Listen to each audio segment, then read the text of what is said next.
মাঠে নামতে বাধ্য করবেন না।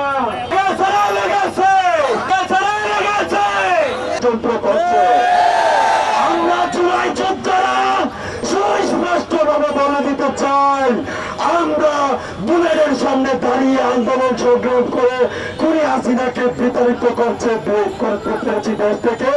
আমরা এই ষড়যন্ত্র রুখে দিতে পারবো। এই বলে আমি আমার বক্তব্য শেষ করতেছি। আসসালামু আলাইকুম।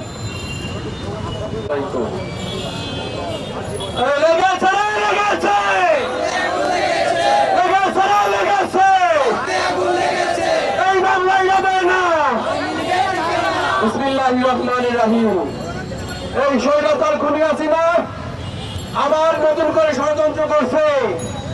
আমাদের হাজার হাজার ভাইয়ের রক্তের বিনিময়ে সেই ষড়যন্ত্র আমরা রুখে দিতে চাই। বর্তমান যে সরকার ক্ষমতায় আছে, আমি তাকে বলতে চাই, আপনারা নতুন করে কোনো ষড়যন্ত্র করতে পারবেন না। ষড়যন্ত্র করেন, আমরা সেই ষড়যন্ত্র রুখে দিতে বাধ্য হবো ইনশাআল্লাহ।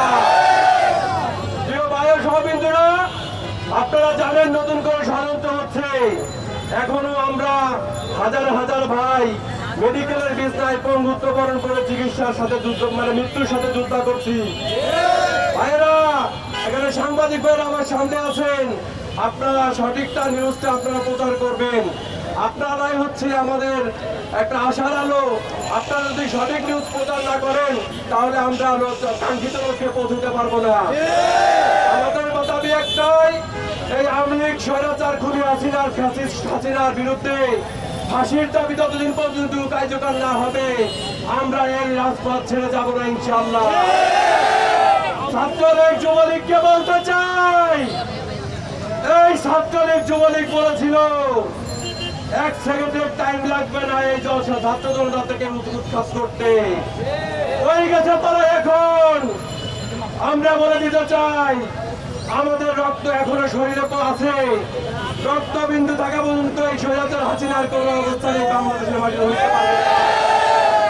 শুধু কিন্তু আমাদেরকে মাঠে নামতে বাধ্য করবেন না। আমরা যদি এবার মাঠে নামি, আমরা তো মৃত্যুকে বরণ করে মাঠে নামবো ইনশাআল্লাহ। ধন্যবাদ সবাইকে। আসসালামু আলাইকুম।